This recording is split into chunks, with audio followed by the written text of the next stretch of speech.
അങ്ങോട്ട് ചെല്ലേ. എന്തോ കുഴപ്പമുണ്ട്.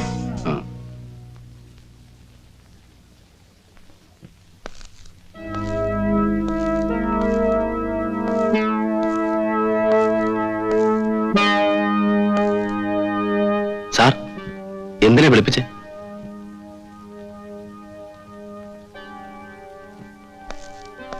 എന്താ സാർ? എന്ത് പറ്റി സാർ? വരും.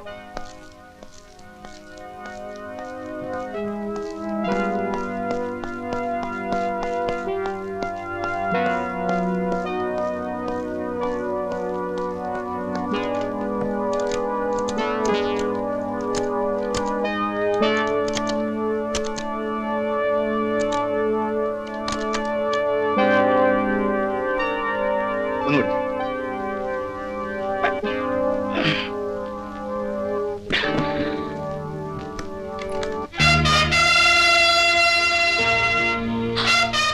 എന്റെ പരദേവതേ,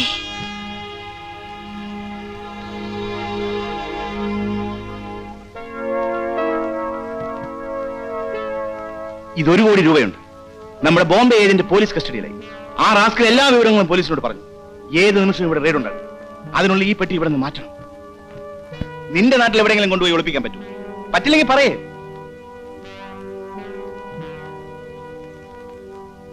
വെറും 2 മാസത്തേക്ക് മതി. നിനക്ക് ഞാൻ 10 ലക്ഷം രൂപ പ്രതിഫലം തരും. ഞാൻ ചെയ്യാം സാർ. ശരി, നിന്നെ ഞാൻ വിശ്വസിക്കും. ഉടനെ പുറപ്പെട്ടോളൂ. ഹോണ്ട കൊണ്ടുപോയാൽ മതി. ഏത് റൂട്ടിൽ പോകും? ചുരം കയറി പോകുന്നതായിരിക്കും നല്ലത്. പോലീസ് അവിടെ വരുമെന്ന് തോന്നുന്നില്ല. ഏത് നരകത്തിലൂടെയും പോകും. ഈ പെട്ടിയും ജോണിയുടെ കൊടുക്കണോ? ഇത്രയും പണം ഒന്നിച്ച് കാണുമ്പോ അവൻ വല്ല ഏനക്കേടും ചെയ്താലോ? പിന്നെ എന്ത് ചെയ്യും? ഇത് എന്റെ വീട്ടിൽ കൊടുക്കുന്ന നല്ലത്. പെട്ടി തുറക്കരുതെന്ന് അച്ഛനോട് പ്രത്യേകം പറഞ്ഞാ മതി. അതാ നല്ലത്.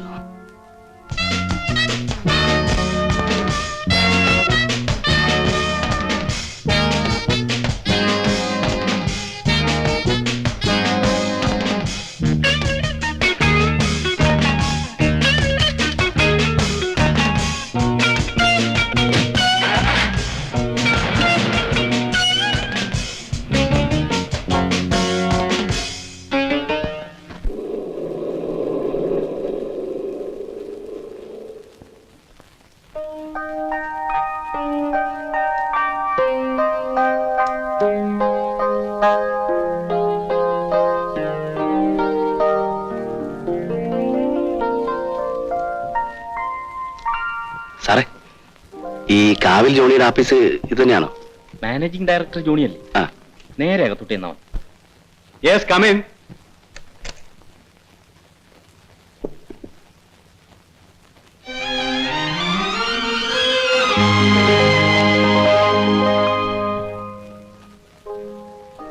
നിങ്ങൾ വയ്ക്കും, ഞാൻ വിളിപ്പിക്കാം. Yes sir. എടാ അളിയാ, നീ എവിടെയായിരുന്നു ഇത്രയും കാലം? വാ വാ വാടാ.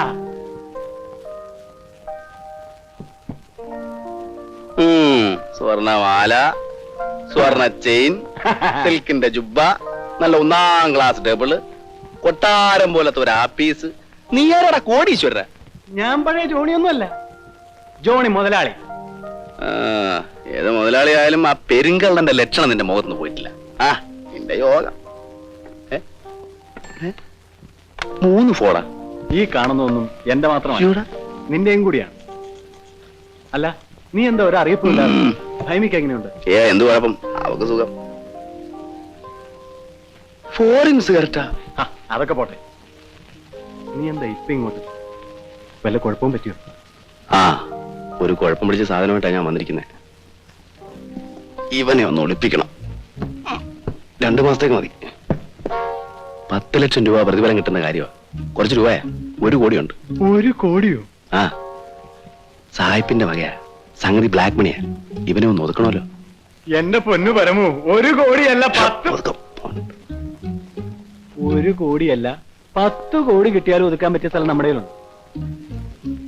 എന്റെ പുതിയ ബംഗ്ലാവിൽ താമസം തുടങ്ങിയിട്ട് പണിയൊക്കെ തീർന്നു വരുന്നതേ ഉള്ളൂ. നമുക്കിവനെ അവിടെ ഒതുക്കാം.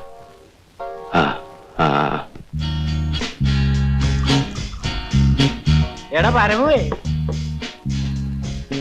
നീ അറിയോ ദേവേന്ദ്രന്റെ മകൻ കൊച്ചാപ്പിയെ? എനിക്കറിയത്തില്ല. ഞാനും അറിയത്തില്ല.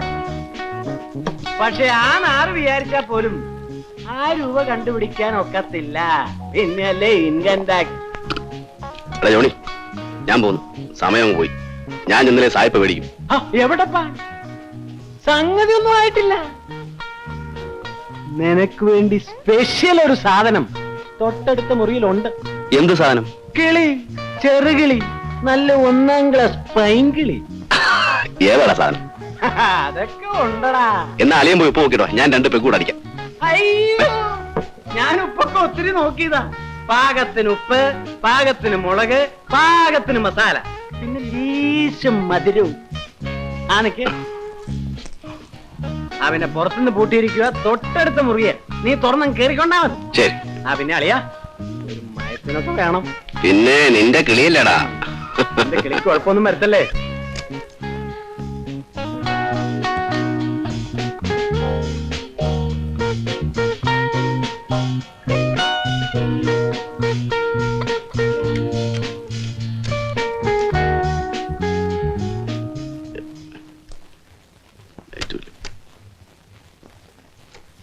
മോളെ, പൊന്നോളെ, എന്നാ മിണ്ടുകല്ലേ?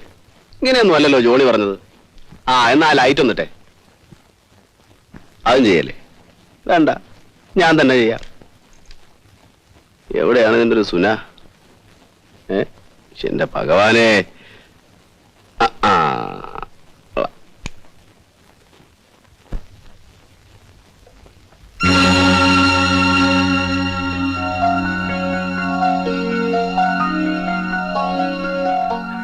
കുഞ്ഞെ എന്തു പറ്റിയിരിക്കുന്നു? കുഞ്ഞെ കുഞ്ഞെങ്ങനെ ഇവിടെ വന്നു? അവൻ വല്ല ചതിയും കാണിച്ചോ കുഞ്ഞെ? ആ തെണ്ടിയെ ഞാനൊന്ന് കൊല്ലും. എവിടെ പോകുന്നു? ആ ജോണിയെ ഞാൻ... ജോണി എന്നോട് ഒരു ചതിയും ചെയ്തിട്ടില്ല. ഉപകാരമേ ചെയ്തിട്ടുള്ളൂ. എനിക്ക് വേണ്ടി ഇനി ഒരു കൊലപാതകം ഉണ്ടാവുന്നുണ്ട്. പ്രയോജനമില്ല. പഴയ ഗീത എന്നേ മരിച്ചു.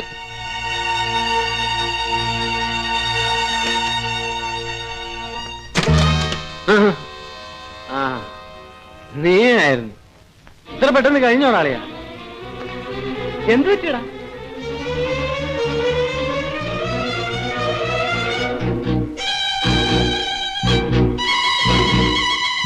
എന്ത് പറ്റിയടാ?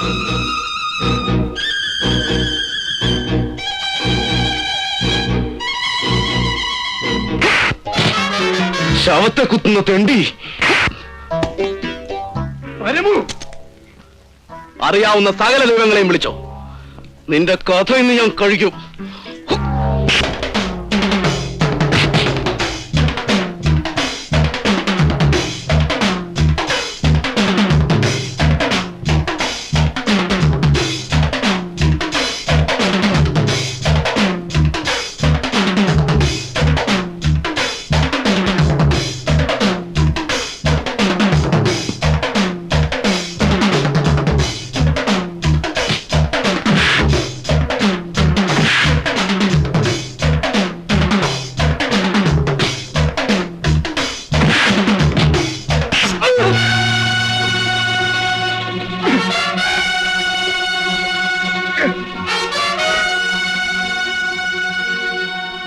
എന്തടാ മടിച്ചു വെക്കുന്നത്?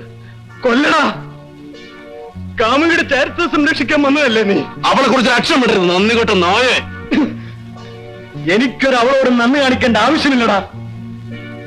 ജനിച്ചു വീണപ്പം പോലെ അവളുടെ വീട്ടിൽ നിന്ന് നക്കിത്തുന്നത് ഞാനാണോ? അവളുടെ തന്തയെ ജയിലിൽ കയറ്റിയത് ഞാനാണോ? 3-4 കൊല്ലം കഴിഞ്ഞപ്പോൾ അവൻ ഇറങ്ങിയിരിക്കുന്നു ഒരു സംരക്ഷകൻ. നിൽക്കണോ? ഭ്രാന്താശുപത്രി കിടക്കുന്ന അവളുടെ തള്ളക്ക് ചെലവിന് കൊടുക്കുന്നത് ഞാനാ, നിന്റെ തന്തയല്ല. വീടും പറമ്പും ജപ്തി ചെയ്ത് തെരുവിലിറക്കിയ അവക്ക് ഒരു ജോലിയും കയറിക്കിടക്കാൻ ഒരു ഇടവും കൊടുത്തത് ആരാണെന്ന് ചോദിക്ക്.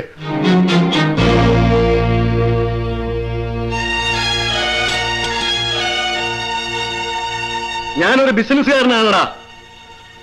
കാശ് കൊടുത്തെങ്കിൽ അത് മുതലാക്കാനും എനിക്കറിയാം. നിന്നെ ഞാൻ വെറുതെ വിടില്ലടാ.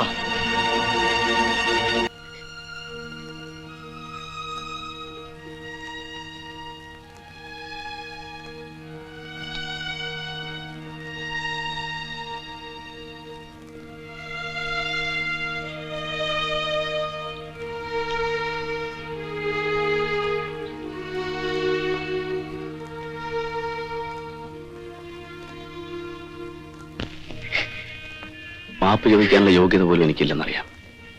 എന്നാലും ഞാൻ ചോദിക്കാം, ഗീത കുഞ്ഞെന്നോട് ക്ഷമിക്കണം.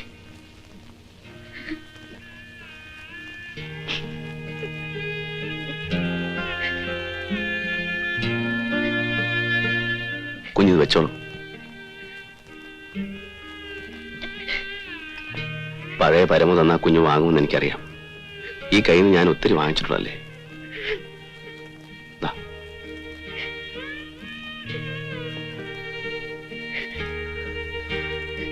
നീ ആ തുണിക്കട ജോലിക്ക് പോകണ്ട.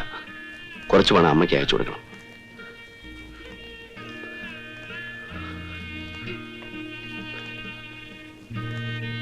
ഇനി അവന്റെ വീട്ടിൽ കുഞ്ഞ് താമസിക്കണ്ട. ഞാൻ കുഞ്ഞിനെ ഏതെങ്കിലും ഹോസ്റ്റലിൽ കൊണ്ടുവന്നാക്കാം.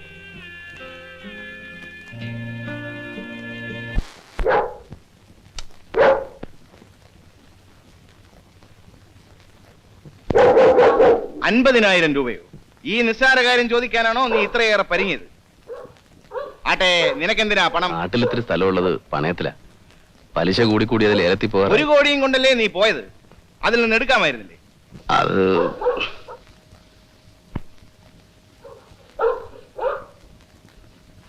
നാട്ടിൽ പോയാൽ ഉടനെ മടങ്ങി വരണം. ശരി, 2 ദിവസത്തിനുള്ളിൽ ഗൾഫ് പാർട്ടി വരും. നീ കാർ കൊണ്ടുപോയിക്കോ. കാറ് വേണ്ട സാർ, അത്രയും ദൂരം ഡ്രൈവ് ചെയ്ത് പോകാൻ വയ്യ. പനി തീരെ വിട്ടു മാറിയിട്ടില്ല. നിന്റെ ഇഷ്ടം. എപ്പോഴാ പോകുന്നത്? രാവിലെ.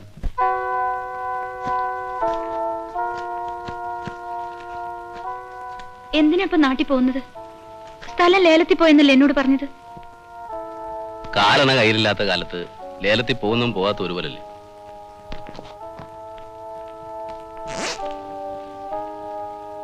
പോയിട്ട് വരട്ടെ.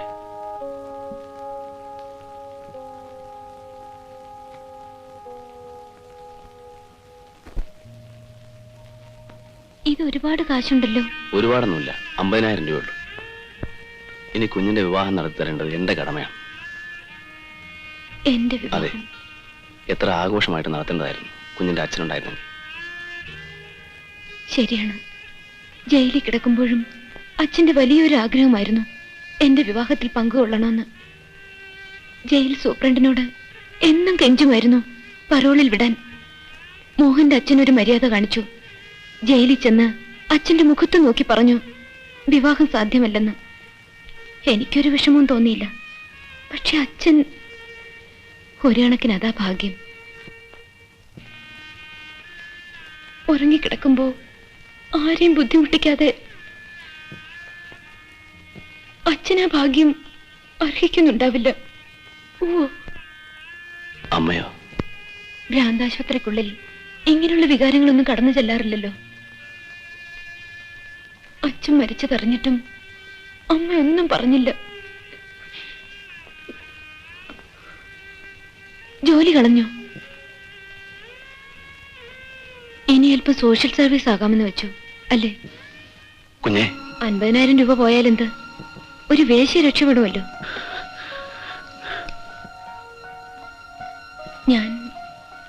ഞാനൊന്നും മനസ്സിൽ വെച്ച് പറഞ്ഞതല്ല. ഈ പണം കൊണ്ട് ചിലപ്പോ ഒരു ചെറുപ്പക്കാരന് വാങ്ങാൻ കഴിഞ്ഞേക്കും. ഇത്രയും കാശ് കൊടുക്കുന്നതല്ലേ. സെക്കൻഡ് ഹാൻഡ് ആണെന്ന് അറിഞ്ഞാലും വാങ്ങാൻ ആള് കാണും. അതിലും ഭേദമില്ല പരമച്ചേട്ടാ, ജോണി. സമയം ഒരുപാട് വൈകി. ഞാൻ പോട്ടെ. ഇനി എന്നെ കാണാൻ വരരുത്. ഗീത കുഞ്ഞേ,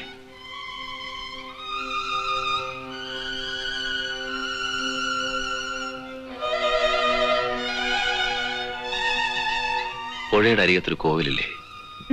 ഉണ്ട്. ഞാൻ പറയുന്നത് തെറ്റാണെങ്കിൽ കുഞ്ഞ് ക്ഷമിക്കണം. നാളെ രാവിലെ ആ കോവിൽ വരാമോ? കുഞ്ഞിനിഷ്ടമാണെങ്കിൽ നമുക്ക്.